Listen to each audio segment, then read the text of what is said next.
Hello दोस्तों, कैसे हो आप सभी। आशा करती हूँ आप सभी स्वस्थ होंगे। मैं आप सभी का अपने चैनल हिंदी क्लासेस में बहुत बहुत स्वागत करती हूँ।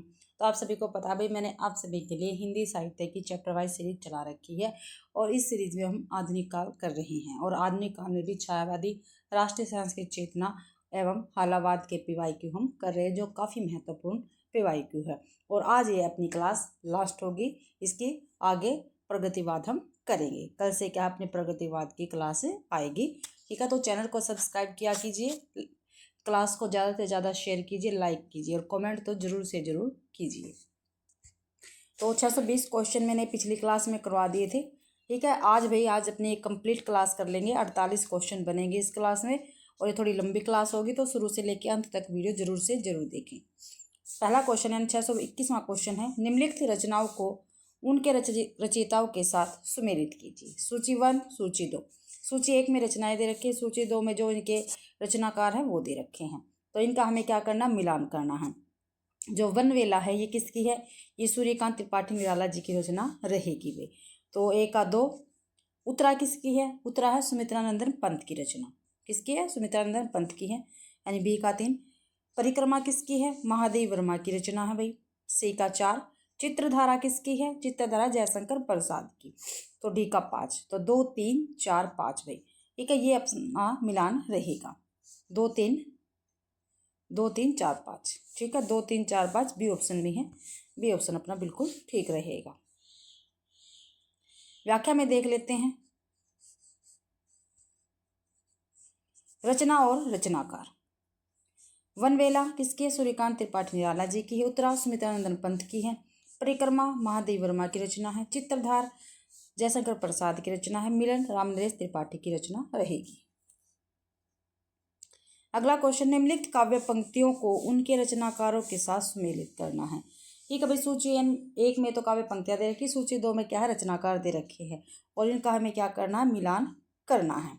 देखते हैं, प्रिय स्वतंत्र एवं अमृत मंत्र नव भारत में भर दे। तो ये किसकी पंक्ति है, तो प्रिय स्वतंत्र एवं अमृत मंत्र नव भारत में भर दे। तो ये पंक्ति है निराला जी की, सूर्यकांत त्रिपाठी निराला जी की रचना पंक्ति रहेगी। तो 1 का 2, ठीक है।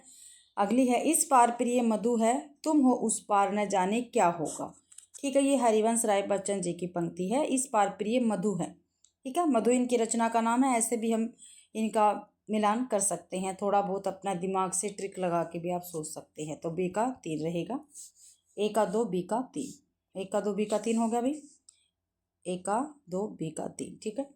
अरे कहीं देखा है तुमने मुझे प्यार करने वालों को, क्या भी अरे कहीं देखा है तुमने मुझे प्यार करने वालों को। तो ये किसकी पंक्ति है, तो ये भाई जयशंकर प्रसाद जी की पंक्ति रहेगी। ए ऑप्शन में जयशंकर प्रसाद जी थे, तो C का A रहेगा।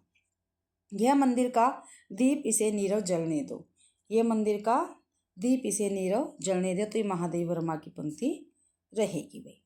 तो D का 4 हो गया, 1 2 3 1 4 मिलान करते हैं, 2 3 1 4 C आंसर बिल्कुल ठीक रहेगा अपना।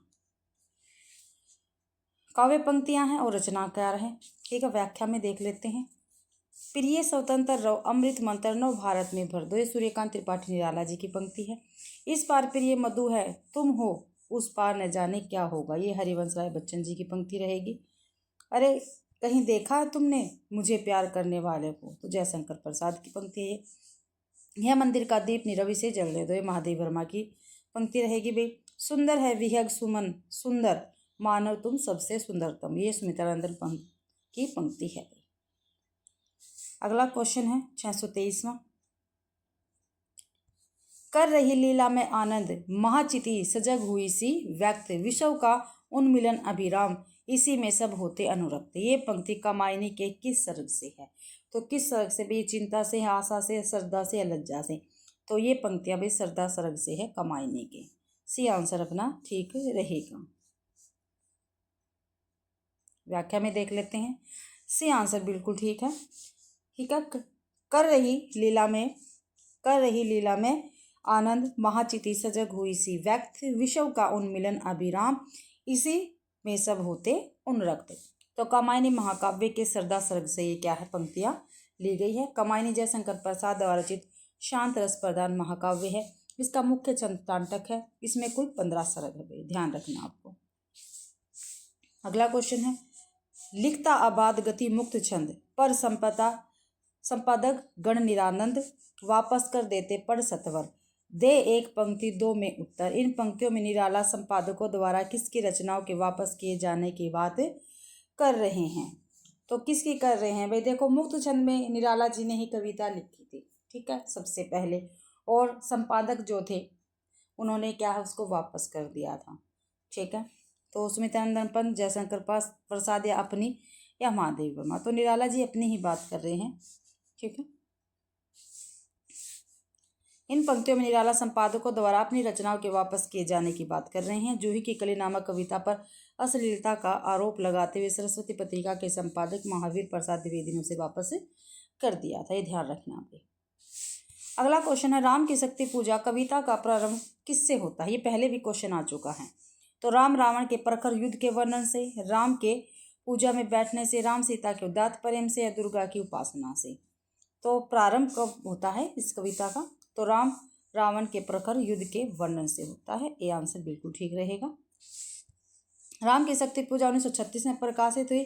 कविता के रचयिता सूर्यकांत त्रिपाठी निराला जी है। इस कविता का प्रारंभ राम रावण के प्रखर युद्ध के वर्णन से होता है। इस कविता में निराला ने राम के जय भय व आशंका को दूर करते हुए शक्ति की मौलिक कल्पना की है भाई।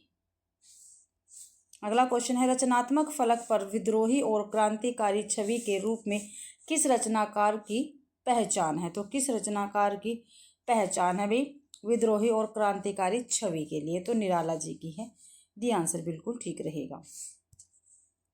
छायावादी कवियों में रचनात्मक फलक पर विद्रोही और क्रांतिकारी छवि के रूप में सूर्यकांत त्रिपाठी निराला की पहचान है। उन्होंने छायावाद का महेश तथा प्रसाद को ब्रह्मा एवं सुमित्रानंदन पंत को विष्णु कहा जाता है, ठीक है। जो निराला जी हैं इनको छायावाद का महेश कहा जाता है, जयशंकर प्रसाद को ब्रह्मा कहा जाता है और सुमित्रानंदन पंत को विष्णु कहा जाता है। आपको ध्यान रखना है भाई। निराला की प्रमुख रचनाएं हैं अनामिका, गीतिका, परिमल, राम की शक्ति पूजा, कुकुरमुत्ता, तुलसीदास गीत, गुंज अनिमा आदि भी। अगला क्वेश्चन है, मनु, सरदा और ईड़ा इत्यादि अपना ऐतिहासिक अस्तित्व रखते हुए सांकेतिक अर्थ की भी अभिव्यक्ति करे तो मुझे कोई आपत्ति नहीं। यह कथन किसका? तो जयशंकर प्रसाद जी का ही कथन है और ये कमायनी रचना भी जयशंकर प्रसाद जी की है भाई।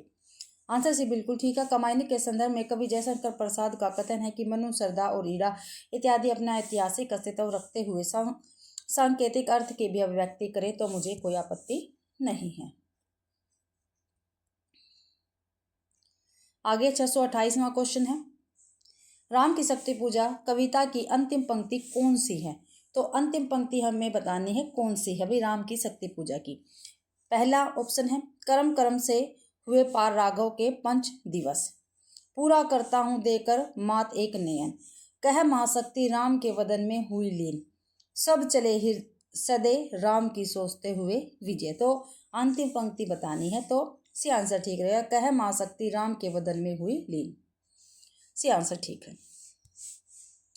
निराला कृत राम की शक्ति पूजा कविता की अंतिम पंक्ति है, कह महाशक्ति राम के वदन में हुई लीन, जबकि अन्य दी गई पंक्तियों का संबंध इस कविता से नहीं है। राम की शक्ति पूजा कविता की प्रथम पंक्ति है, रवि हुआ अस्त ज्योति के पत्र पर लिखा अमर।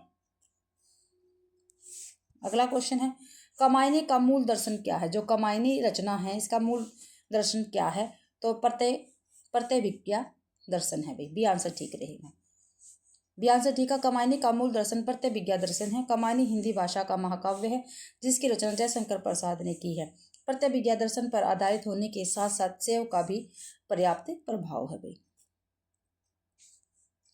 अगला क्वेश्चन, नील परिधान बीज सुकुमार, खुल रहा मृदुल अध खुला अंग, खिला हो जो बिजली का फूल, मेघ वन बीच गुलाबी रंग। तो इन पंक्तियों में जयशंकर प्रसाद ने किसके सौंदर्य का वर्णन किया है? तो किसके सौंदर्य का वर्णन किया है? तो सरदा के सौंदर्य का वर्णन किया है और ये कमायनी की पंक्तियां हैं भाई। इन पंक्तियों में जयशंकर प्रसाद ने सरदा के सौंदर्य का वर्णन किया। प्रस्तुत पंक्तियां कमायनी महाकाव्य के सरदा सर्ग से दी गई है। अगला क्वेश्चन है, किसकी कृतियों में भारतीय इतिहास राष्ट्रीय गौरव का पर्याय बनकर आता है? तो किसका आता है? जयशंकर प्रसाद की कृतियों में आता है। जयशंकर प्रसाद की कृति में भारतीय इतिहास राष्ट्रीय गौरव का पर्याय बनकर आता है। प्रसाद की ऐतिहासिक कृति है महाराणा का महत्व, चंद्रगुप्त, सकंदगुप्त, ध्रुव स्वामी आदि में। अगला क्वेश्चन है, राम की शक्ति पूजा किस श्रेणी की कविता है? तो किस श्रेणी की कविता है भाई राम की शक्ति पूजा? मुक्तक काव्य है, लंबी कविता, कविता या हाक्यू है? तो लंबी कविता है, बी आंसर ठीक रहेगा। व्याख्या देख लेते हैं, बी आंसर बिल्कुल ठीक है। निराला कृत राम की शक्ति पूजा कविता की श्रेणी लंबी कविता जो कि अनामिका नामक काव्य संग्रह में संकलित है। इस संकलन की अन्य प्रसिद्ध कविताएं हैं सरोज स्मृति, तोड़ती पत्थर, प्रेसी, सच है, रेखा आदि गई। अगला क्वेश्चन है, निराला की कविता राम की शक्ति पूजा के संदर्भ में कौन सा कथन भाई क्या है? गलत है, यानी असत्य है, ये हमें बताना है। तो देखते हैं,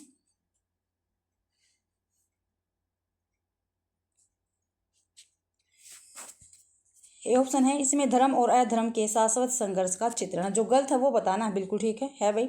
यह रचना मूलतः राम और सीता का की प्रणय कथा है, नहीं भाई बिल्कुल गलत है। इसमें राम शक्ति की आराधना करते, बिल्कुल करते हैं। यह कविता छायावादी काव्य के एक उत्कृष्ट रचना मान जाती है, बिल्कुल मान जाती है। तो इसमें गलत पूछा था, तो गलत क्या है? बी ऑप्शन बिल्कुल गलत है, ठीक है, बी आंसर गलत है, बी आंसर अपना ठीक रहेगा इस क्वेश्चन का, क्योंकि गलती पूछा था ना। अगला क्वेश्चन है, कमायनी के प्रथम सर्ग का शीर्षक क्या है? जो कमायनी है इसका प्रथम सर्ग का जो शीर्षक क्या है? मैंने काफ़ी बार आपको 15 के 15 सर्ग आपको याद करवा रखे हैं, तो इसका प्रथम सर्ग पूछा है, ठीक है। मैंने क्या कहा, चिंता से सर्ग क्या है स्टार्ट होते हैं और आनंद पे क्या है सर्गों की समाप्ति होती है। तो चिंता, प्रथम सर्ग पूछा चिंता है, ये आंसर ठीक है अपना, डी आंसर ठीक। कमायनी के प्रथम सर्ग का शीर्षक चिंता है। कमायनी महाकाव्य में 15 सर्ग है, जिनके नामक्रम से इस प्रकार है: चिंता, आशा, श्रद्धा, काम, वासना, लज्जा, कर्म, ईर्ष्या, ईड़ा, समर्पण, संघर्ष, निर्वेद, दर्शन, रहस्य और आनंद भी। अगला क्वेश्चन है, कमायनी महाकाव्य में रहस्यवाद के बाद कौन सा सर्ग आता है? अभी ऊपर करवाया मैंने, कमायनी महाकाव्य में रहस्यवाद के बाद कौन सा सर्ग आता है? तो कौन सा आता है? सोपन आता, निर्वेद आता, आनंद आता है, दर्शन आता। तो आनंद आता है, ठीक है, रहस्य के बाद आनंद, सी आंसर ठीक है। कमायनी महाकाव्य में रहस्य के बाद आनंद सर्ग आता है। इस महाकाव्य में 15 सर्ग है, जिसका क्रम निम्न है। जो बच्चे देखो शुरू से लेकर अब तक इस क्लास में जुड़े हैं, ठीक है, छायावाद की क्लास में, उसको 15 सर्ग अच्छी प्रकार से याद हो गए होंगे, क्योंकि व्याख्या में पता नहीं कितनी बार मैंने आपको करवाए हैं, ठीक है। तो चिंता, आशा, श्रद्धा, काम, वासना, लज्जा, कर्म, ईर्ष्या, ईड़ा, समर्पण, संघर्ष, निर्वेद, दर्शन, रहस्य और आनंद भी। अगला क्वेश्चन है, छायावाद के संदर्भ में कौन कौन सा कथन असत्य है? तो कौन कौन सा कथन असत्य है भाई छायावाद के विषय में? तो देखते हैं कौन सा कथन इसमें असत्य है, तो देख लेते हैं। छायावादी काव्य में व्यक्तिगत पढ़ने की भावभूमि करुणा से लेकर आनंद तक फैली हुई, बिल्कुल फैली हुई है भाई। आगे देखते हैं, अभिव्यंजना की दृष्टि से अभिधात्मक शैली की प्रधानता छायावादी काव्य की मुख्य विशेषता देख लेते हैं आगे। छायावाद प्रेम, सौंदर्य और यौवन की कविता, ये तो बिल्कुल ठीक है, बिल्कुल है भाई। छायावादी काव्य में अनुभूति की प्रधानता के कारण उसे स्थूल के प्रति सूक्ष्म का विद्रोह कहा गया, बिल्कुल ठीक है।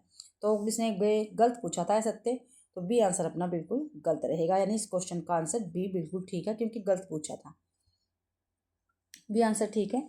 छायावाद के संदर्भ में अभिव्यंजना की दृष्टि से अभिधात्मक शैली की प्रधान छायावादी काव्य की प्रमुख विशेषता है, यह कथन असत्य है। छायावादी काव्य में अभिधात्मक शैली नहीं बल्कि लक्षणात्मक शैली का प्रयोग हुआ है, शेष अन्य तीनों कथन सत्य हैं भाई। अगला क्वेश्चन है, किस काव्य ग्रंथ की भूमिका में सुमित्रानंदन पंत ने भाषा, अलंकार, छंद, शब्द और भाव के सामरस्य पर विचार व्यक्त किए हैं? तो किस पे किए हैं भाई? युगांत में किए, लोकायतन में किए, वीणा में या पल्लव में?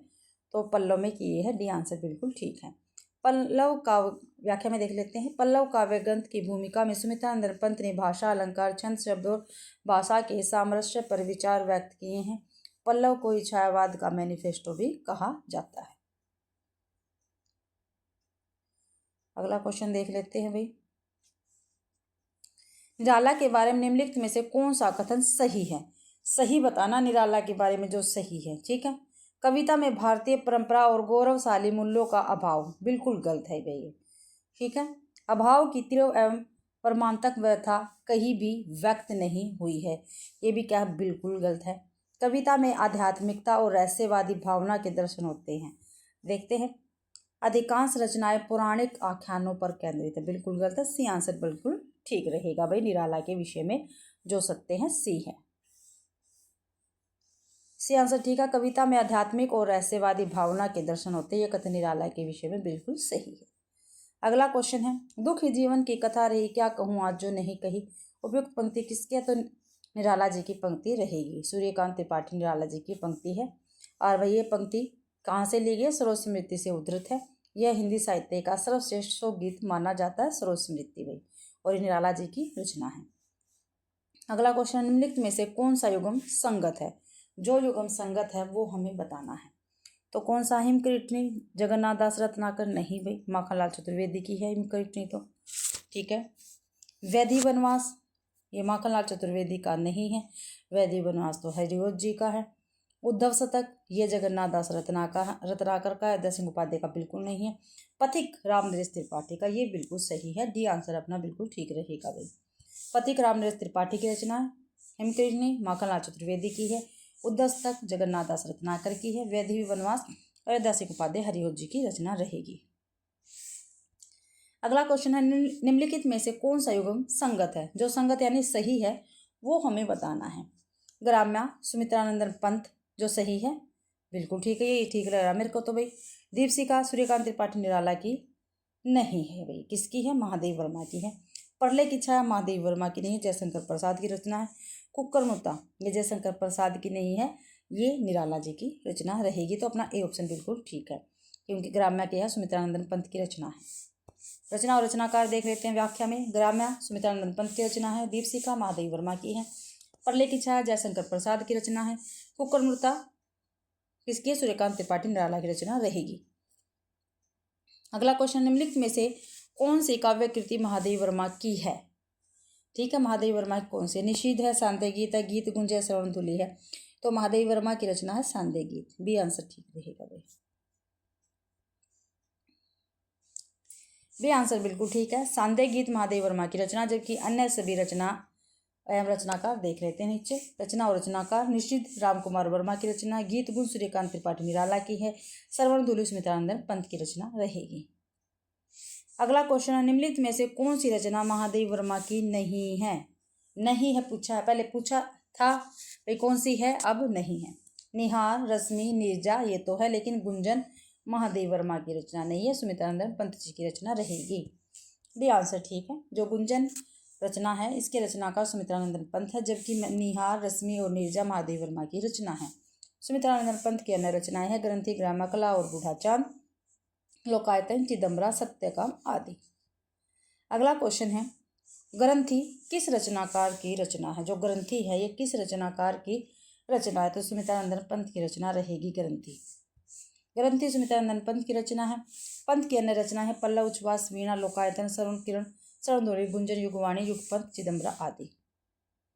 अगला क्वेश्चन है, छोड़ ध्रुवों की मृदुल छाया, तोड़ प्रकृति से भी माया, बाले तेरे बाल में कैसे उलझा दूं लोचन। तो उपयुक्त चर्चित पंक्तियां के रचयिता कौन है? तो सुमित्रानंदन पंत जी है भाई। सी आंसर बिल्कुल ठीक है। अगला क्वेश्चन है, छायावाद ये किस कवि की दार्शनिक पृष्ठभूमि उसके उत्तरार्ध रचनाकाल में विवेकानंद के विचारों से प्रभावित है? तो निराला जी की भाई। ठीक है, सी आंसर बिल्कुल ठीक रहेगा। आंसर सी बिल्कुल ठीक है। छायावाद के कवि सूर्यकांत त्रिपाठी निराला की दार्शनिक पृष्ठभूमि उनके उत्तरार्ध रचनाकाल में स्वामी विवेकानंद के विचारों से प्रभावित है, जबकि सुमित्रानंदन पंत अरविंद दर्शन से प्रभावित कवि थे। अगला क्वेश्चन है, निम्नलिखित में से सूर्यकांत त्रिपाठी निराला की किस कविता में यथार्थवादी चेतना स्पष्ट रूप से दिखाई देती है? ठीक है भाई, यथार्थवादी चेतना स्पष्ट रूप से दिखाई देती है, ये हमें बताना है। कुकुरमुर्ता में, जूही की कली में, स्रोत स्मृति में, राम की शक्ति पूजा में। तो कुकुरमुर्ता में यथार्थवादी चेतना स्पष्ट रूप में दिखाई देती है। अगला क्वेश्चन है, पहले व्याख्या देख लेते हैं भाई इस क्वेश्चन की। ये आंसर ठीक है। सूर्यकांत त्रिपाठी निराला की रचना कुकुरमुर्ता कविता में यथार्थवादी चेतना स्पष्ट रूप में दिखाई देती है। जूही की कली प्रथम मुक्त छंद रचना, स्रोत स्मृति प्रथम शोक गीत तथा राम की शक्ति पूजा लंबी कविता रहेगी। अगला क्वेश्चन है, किस छायावादी कवि की कविता में माधुर्य गुण की अधिकता को रेखांकित करते हुए आचार्य रामचंद्र शुक्ल ने उसे मधु चर्चा का कवि कहा है? ठीक है, तो किसको कहा है भाई? रामचंद्र शुक्ल जी ने मधुचर्या का कवि तो जयशंकर प्रसाद को कहा है। ये आंसर अपना बिल्कुल ठीक रहेगा, पहले भी ये क्वेश्चन आ चुका है। ये आंसर बिल्कुल ठीक है। ये आंसर ठीक है। छायावादी कवि जयशंकर प्रसाद की कविता में माधुर्य गुण की अधिकता को रेखांकित करते हुए आचार्य रामचंद्र शुक्ल ने उसे मधुचर्या का कवि कहा है भी जयशंकर प्रसाद को। अगला क्वेश्चन है, प्रकाशन वर्ष के अनुसार निम्नलिखित कविताओं का सही अनुक्रम हमें बताना है। मधुबाला, परले की छाया, पटकथा और असाध्य वीणा। तो जो मधुबाला है ये हरिवंश राय बच्चन जी की रचना है और 1936 में ये प्रकाशित हुई थी। ठीक है। परले की छाया ये जयशंकर प्रसाद की रचना है और 1925 में प्रकाशित हुई थी। भाई पटकथा किसकी है? सुदामा पांडे धूमिल की है, 1972 में प्रकाशित हुई थी। असाध्य वीणा आज्ञे जी की रचना और 1961 में प्रकाशित हुई थी। तो सबसे पहले आएगी परले की छाया 1925 में। परले की छाया 2 में है इसलिए दोनों ऑप्शन कट गए। 1925 फिर 1936 मधुबाला, तो सी आंसर ठीक रहेगा। फिर आएगी असाध्य वीणा 1961, फिर पटकथा 1972। सी आंसर ठीक है भाई अपना। सी आंसर ठीक है। परले की छाया 1925 में प्रकाशित हुई, जयशंकर प्रसाद की रचना। मधुबाला 1936 में प्रकाशित हुई, हरिवंश राय बच्चन की है। असाध्य वीणा 1961 में प्रकाशित, आज्ञे जी की रचना। पटकथा 1972 में प्रकाशित, सुदामा पांडे धूमिल की रचना रहेगी।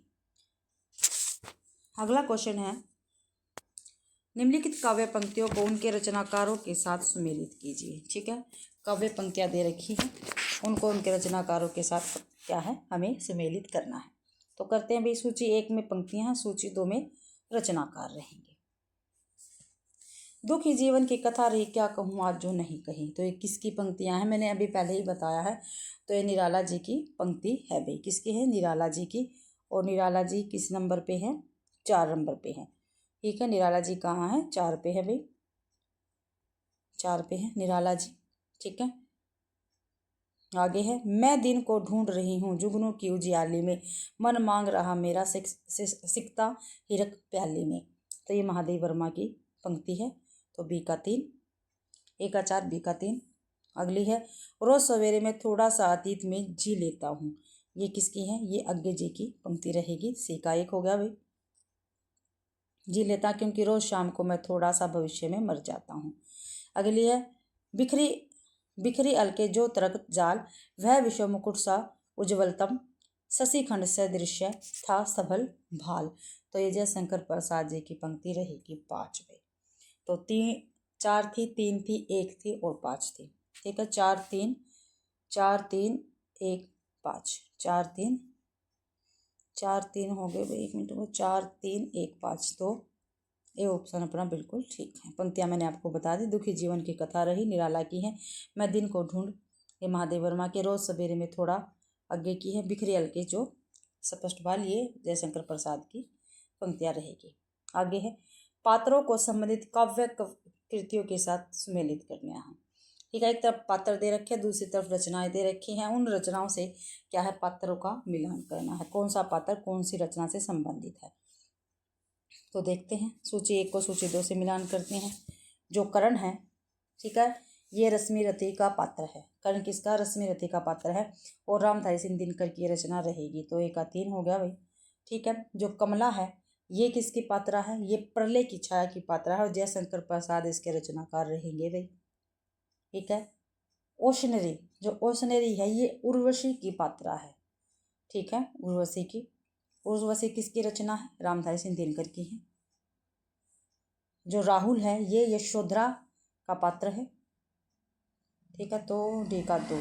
और यशोधरा किसकी रचना है? मैथिलीशरण गुप्त की है। तो 3 4 1 2, 3 4 1 2। सी आंसर ठीक है भाई अपना।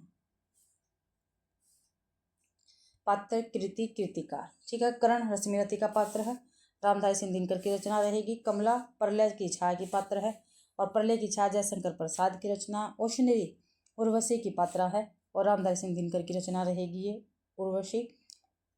राहुल यशोधरा का पात्र है, यशोधरा मैथिलीशरण गुप्त की रचना रहेगी। अगला क्वेश्चन है, लहर किस विधा की रचना है? जो लहर है ये किस विधा की रचना है? नाटक है, काव्य है, निबंध है या उपन्यास है? तो लहर भाई काव्य है, बी आंसर ठीक रहेगा। लहर जयशंकर प्रसाद कृत काव्य है। जयशंकर प्रसाद के अन्य प्रमुख काव्य उर्वशी 1909 ईस्वी, वन मिलन 1909, प्रेम राज्य 1909, कानन कुसुम 1913, झरना 1918, आंसू 1925, लहर 1933, कमायनी 1935 आदि रचनाएं इन्हीं की रहेंगी जयशंकर प्रसाद की। अगली रचना है अगला क्वेश्चन है, सुमित्रानंद पंत की रचनाएं मुख्यतः किस युग से संबंधित है? तो किस युग से संबंधित है भाई सुमित्रानंद पंत की रचनाएं? तो छायावादी युग से है, डी आंसर ठीक रहेगा। सुमित्रानंद पंत छायावाद के कवि है। पंत को प्रकृति का सुकुमार कवि कहा जाता है। पंत के महत्वपूर्ण काव्य है उच्छ्वास 1920 ईस्वी, ग्रंथि 1920, वीणा 1927, पल्लव 1928, गुंजन 1932 आदि। भाई पंत को चिदम्बरा पर 1968 ईस्वी में ज्ञानपीठ पुरस्कार भी मिला था। आगे क्वेश्चन देख लेते हैं। सूर्यकांत त्रिपाठी निराला ने अपनी पुत्री की याद में कौन सी कविता लिखी है? तो कौन सी लिखी है भाई? कल्याणी, सुनीता स्मृति, स्रोत स्मृति या तुम और मैं? तो स्रोत स्मृति लिखी है भाई निराला जी ने अपनी पुत्री की याद में। सूर्यकांत त्रिपाठी निराला ने अपनी पुत्री की याद में स्रोत स्मृति 1935 ईस्वी कविता लिखी है। निराला छायावाद के कवि हैं। निराला की अन्य काव्य कृतियां हैं, राम की शक्ति पूजा 1936 ईस्वी में, तुलसीदास 1938 ईस्वी में, कुकुरमुत्ता, अर्चना, आराधना आदि इन्हीं की है। इन्हें मतवाला समनव्य पत्र का संपादन किया है भाई, ठीक है, निराला जी ने किया मतवाला पत्र इसका संपादन और समनव्य का भी। अगला क्वेश्चन है, वह आता, काफी महत्वपूर्ण है भाई पंक्ति, वह आता दो टूक कलेजे के करता पश्चाता पथ पर आता।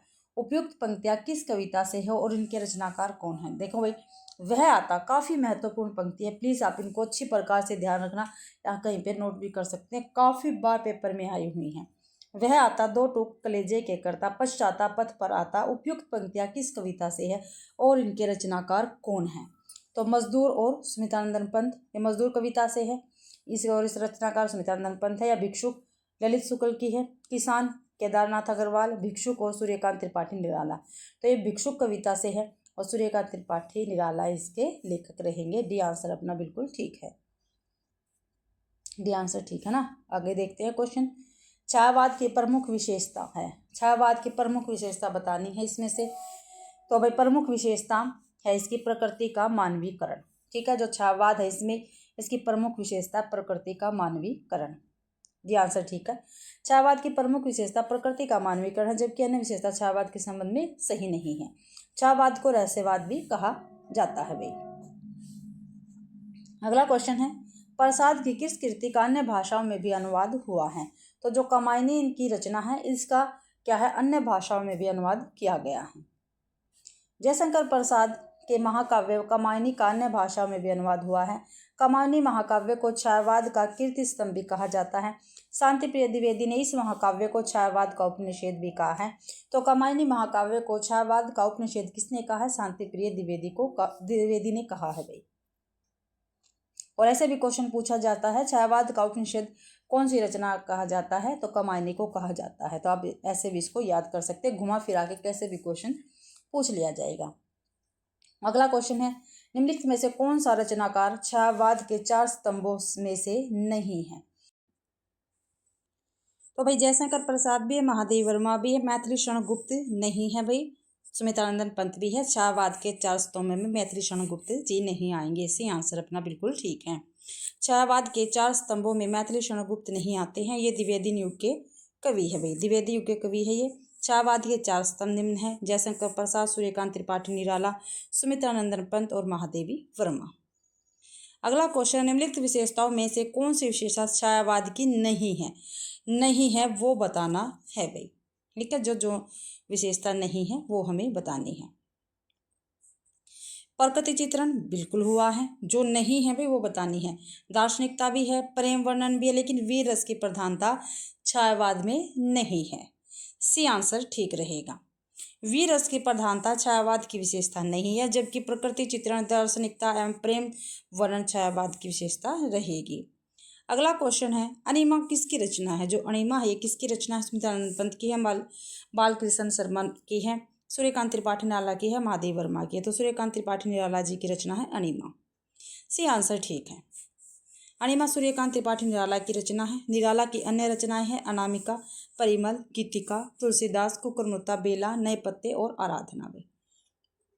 अगला क्वेश्चन है, आचार्य रामचंद्र शुक्ल ने छायावाद के किस कवि को मधुमेह प्रतिभा और जागरूक भावुकता का कवि कहा है? तो जयशंकर प्रसाद जी को कहा है।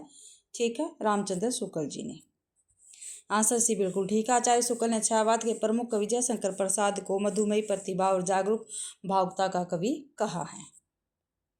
अगला क्वेश्चन है, चाह नहीं मैं सुरबाला के गहनों में गूथा जाऊं नामक पुष्प की अभिलाषा कविता की किस कवि की रचना है? ठीक है, चाह नहीं मैं सुरबाला के गहनों में गूथा जाऊं, ये पंक्ति भाई पुष्प की अभिलाषा नामक कविता से ली गई है। अब यहाँ पे हमें बताना है ये कविता किस कवि की है। तो ये माखनलाल चतुर्वेदी जी की कविता रहेगी। बी ऑप्शन बिल्कुल ठीक है। पुष्प की अभिलाषा कविता के रचयिता माखनलाल चतुर्वेदी। इस कविता की प्रमुख पंक्तियां हैं, चाह नहीं मैं सुरबाला के गहनों में गूथा जाऊं। सुभद्रा कुमारी चौहान एकमात्र वीर रस की कवित्री है। झांसी की रानी शीर्षक से प्रसिद्ध कविता इन्हीं की है भाई। अगला क्वेश्चन है, कौन सा काव्य संग्रह सुमित्रानंदन पंत का नहीं है? ठीक है भाई, कौन सा काव्य संग्रह सुमित्रानंदन पंत का नहीं है ये हमें बताना है। पल्लव, ग्रंथि, गुंजन, अनामिका। तो जो अनामिका है ये सुमित्रानंदन पंत जी का काव्य संग्रह नहीं है, बल्कि ये निराला जी का काव्य संग्रह रहेगा। अनामिका काव्य संग्रह सुमित्रानंदन पंत का नहीं है, निराला जी का है। जबकि पल्लव, ग्रंथि, गुंजन के रचनाकार पंत जी है भाई। अगला क्वेश्चन है, इनमें से कौन छायावाद का कवि नहीं है? भाई छायावाद का कवि नहीं है वो हमें बताना है। जयशंकर प्रसाद है, सुमित्रानंदन पंत है, सूर्यकांत त्रिपाठी निराला है। लेकिन मैथिली शरण गुप्त जी छायावाद के कवि नहीं है, द्विवेदी युग के कवि हैं।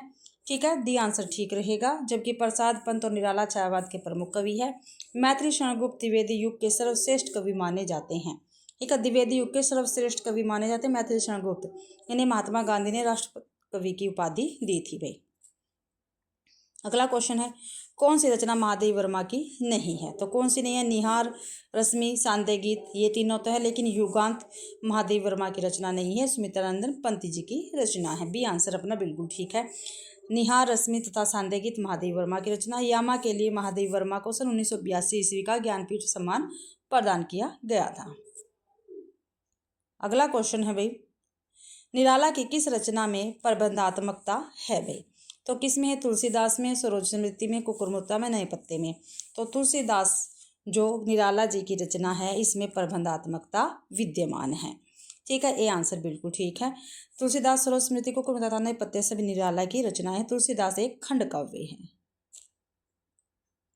अगला क्वेश्चन है, निम्न पंक्तियों की गणना किस काव्य धारा में होती है? ठीक है, जो नीचे पंक्तियां दे रखी है इनकी गणना किस काव्य धारा में होती है ये हमें बताना है।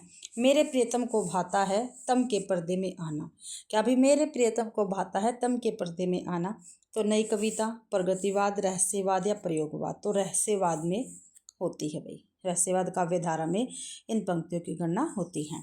मेरे प्रियतम को भाता है तम के पर्दे में आना पंक्ति की गणना रहस्यवाद के अंतर्गत की जाती है। उक्त पंक्ति आधुनिक युग की मीरा कही जाने वाली महादेव वर्मा की रहेगी। अगला क्वेश्चन है, न जाने ढुलक ओस में कौन खींच लेता मेरे दृग मोर? पंत की किस कविता की पंक्ति है? क्या अभी न जाने ढुलक ओस में कौन खींच लेता मेरे दृग मोर? तो पंत की किस कविता की पंक्तियां हैं ये? निशा निमंत्रण की, मौन निमंत्रण की, नौका विहार की या ज्योत्सना की? तो बी आंसर ठीक है, मौन निमंत्रण की ये पंक्तियां रहेगी। बी आंसर बिल्कुल ठीक है। न जाने ढुलक ओस में कौन खींच लेता मेरे दृग मोन, ये काव्य पंक्तियां सुमित्रानंदन पंत द्वारा रचित मौन निमंत्रण से ली गई हैं। जबकि निशा निमंत्रण, नौका विहार, ज्योत्सना भी सुमित्रानंदन पंत की ही रचनाएं हैं। तो भाई इसी के साथ अपनी क्लास कंप्लीट होती है। आज जो छायावाद, ठीक है, राष्ट्रीय सांस्कृतिक चेतना एवं जो हालावाद के PYQ है वो हमारे आज की क्लास क्या है यहीं पे समाप्त होती है। कल से हम प्रगतिवाद स्टार्ट करेंगे। आशा करती हूँ आप सभी को ये क्लास पसंद आई होगी। अगर पसंद आती है तो क्लास को ज़्यादा से ज़्यादा शेयर करें, लाइक करें, कमेंट करें। ठीक है, चैनल को भी सब्सक्राइब जरूर से ज़रूर करें। आप सभी का क्लास देखने के लिए बहुत बहुत धन्यवाद। मिलते हैं कल की क्लास में।